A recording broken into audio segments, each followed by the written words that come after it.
Good morning, children. Sairam. I hope you have enjoyed your vacation. I also hope that you must have gone through all the notes, completed the assignment and the projects. And I know that all are waiting for the school to reopen. Let's hope. Till then, let us continue with our online classes. So today we'll start with a new chapter from your course book, The World in the Wall by Gerald Durrell. This lesson will be taken in two parts. And today we'll do the first part. But before we begin, I want you to be ready with the pen and the notebook. You have to jot down the meanings of some of the difficult words. Some I will be giving you, some I will be telling you while teaching the lesson. So make the important points. Before I start with the lesson, let me tell you about the author. Shall we start? Gerald Durrell lived in the period from 1925 to 1995. He was popularly known as Jerry. Was a naturalist, author, conservationist, and television printer. He founded the Durrell Wildlife Conservation Trust and Durrell Wildlife, formerly known as Jersey Zoological Park, on the Channel Island of Jersey in 1958. He is best remembered for writing a number of books based on his life as an animal collector and enthusiast. His first book, The Overloaded Ark, was published in 1953. He eventually wrote 33 books, including the best-selling The Baffert Beagles, A Zoo in My Luggage, Catch Me or Columbus, and The Stationary Ark. Now let's meet the Durrells and see the characters of the story. This is Jerry. He is driven by imagination and fascinated by the extraordinary world around him. He is fond of roving in fields, discovering marine life, or carrying a scorpion and its babies right up to his bedroom. He is the author. So what does he like? He likes to move around and discover the marine life. And what he did, he carried a scorpion right into his bedroom. Now let's see the other characters. This is Larry, that is Lawrence. The eldest of the siblings is depicted as a rather conceited character who wants to be an author. Unfortunately, his masterpieces happen only in his fancy. So here he is said to be a conceited character. Means he is very proud. He thinks that he will become an author. But what do we find? It is Jerry who only becomes the author, and Lawrence, that is Larry, thinks that he will create masterpieces, but unfortunately only he fancies that he will create, but he couldn't. Now let's see the other characters. This is Leslie, the hot-headed middle son, fancies himself the man of the house and often tries to prove himself the head of the family by hunting, gathering, and shooting everything in sight. So, he is hot-headed. Hot-headed means very short-tempered. And he thinks that he is the man of the house. And he wants to hunt everything and shoot everything. Very short-tempered. This is Margot. The relatively well-behaved but aimless daughter is greatly concerned about her appearance, but generally engages herself with the local community well. So, this is the sister of Gary. She is well behaved. She is not eccentric like others, but she is aimless. She doesn't have any aim in her life. Only thing what she is concerned is about her looks. And we find that she is behaving properly with others. This is Mrs. Darrell. The head of the family is level-headed and generally treats her often eccentric family with good cheer and optimism. So, she is the mother of all these children. And she is level-headed. Level-headed means she is very well balanced and she can take a proper decision in difficult situation. And she treats her eccentric family. Eccentric family means the people, those who behave very strangely or unusually. She treats them and she cheers them, or she has a very positive attitude towards them. Let's meet the others.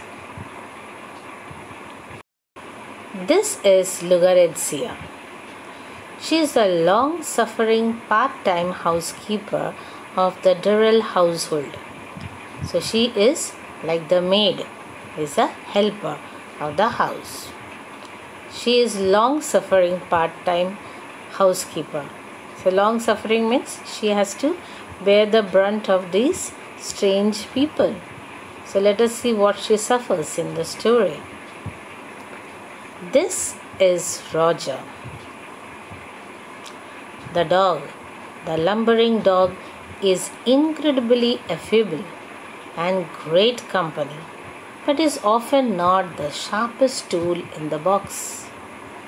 So, Roger, the dog, is very slow coach. He moves very slowly, very awkward way.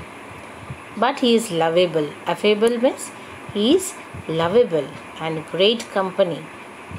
But is often not sharpest tool. That means he is not that intelligent. Let's see what he does in the story. Gerald Durrell was a British author, but he was born in India. Now let us meet them all in this excerpt from Gerald Durrell's autobiographical novel, My Family and Other Animals. As a child, he lived with his mother, 2 brothers, and a sister on the island of Corfu in Greece. On his regular walks, Durrell collected all sorts of animals. He had so many of these that one of the rooms in the house had to be set aside for what seemed like a miniature zoo. So, what habit he had? Whenever he used to go for his regular walks, he used to, whatever animals he used to see, he used to bring them in his house and keep them. And his house, one of the rooms, became a mini zoo. That is a small zoo. So now let's start with actual lesson. Lesson number 5, The World in the Wall. One day, I found a fat female scorpion in the wall, wearing what at first glance appeared to be a pale fawn fur coat. Now, what did he find? He found a fat female scorpion in the wall, and he thought that it was wearing a pale fawn fur coat. Pale fawn is pale yellow color, as if the scorpion was wearing a fur coat. Closer inspection proved that this strange garment was made up of a mass of tiny babies clinging to the mother's back. I was enraptured by this family, and I made up my mind to smuggle them into the house and up to my bedroom, so that I might keep them and watch them grow up. So what did he find when he closely inspected it? He found that it was not a garment. It was not a costume which the scorpion was wearing. It was actually a group of tiny young ones of the scorpion who were clinging to the mother's back. That means they were holding tightly to the mother's back. The author, that is Gary, was enraptured by this family. He liked it, and he was charmed by the family, and he made up his mind to smuggle them into the house. That is, secretly he will bring them into the house and quietly keep them in his bedroom, so that he can have a watch over them and see them how they grow up. With infinite care, I maneuvered the mother and family into a matchbox and then hurried to the villa.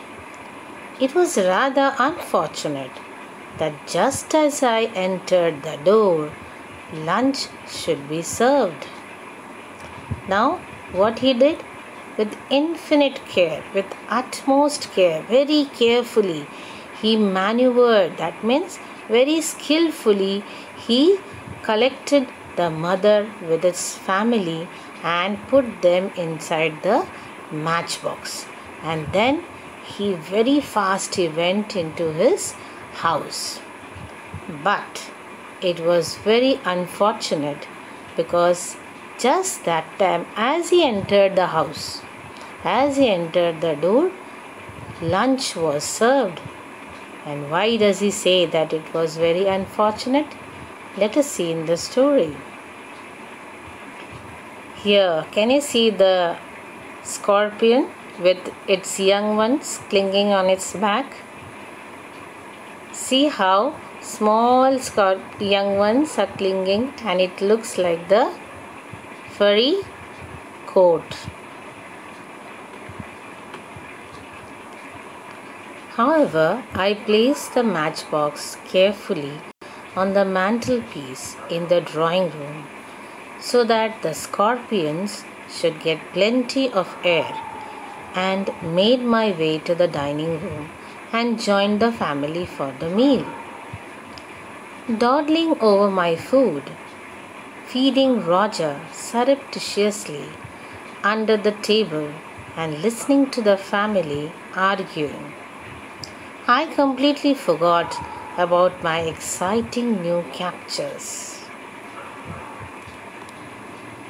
So where did he keep the matchbox? He kept the matchbox on the mantelpiece in the drawing room. So mantelpiece is a shelf over the fireplace. In the cold countries, they have fireplace to give warmth to the house. So what did he do after that? He went to the dining room and joined the family for the meal. Dawdling over my food. What was he doing? He was not eating actually. He was just wasting his time. And what he was doing actually, he was feeding Roger secretly, surreptitiously. That means secretly he was feeding Roger, who was sitting under the table and quietly listening to the family members who were arguing. And in that, he completely forgot about his scorpion. Exciting new captures means the scorpion and the young ones. At last, Larry, having finished, picked up the matchbox he had brought. Oblivious of my impending doom, I watched him interestedly as, still talking glibly, he opened the matchbox. So what do we find? Here Larry, after finishing his lunch, picked up the matchbox. Oblivious of my impending doom. Oblivious means here the author, that is Gary, was not knowing of his impending doom. What is impending here? What is about to happen. He was not knowing what is going to happen. And he watched him interestedly. Gary was watching Larry. Larry was continuously talking. Okay, he was thoughtlessly talking. And as he opened the matchbox, he was actually looking at Larry, and he has completely forgotten about the scorpions. Let's see what all new words we have come across till now.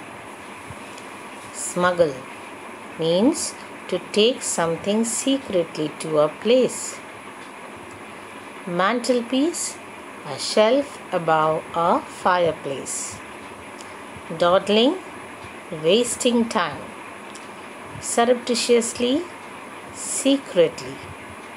Impending, about to happen. And glibly, thoughtlessly.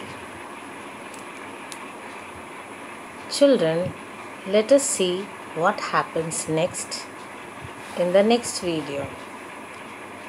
At the end of the video, you will have a link wherein you have to click on the link and submit your answers. Thank you for now. Let's meet in the next video.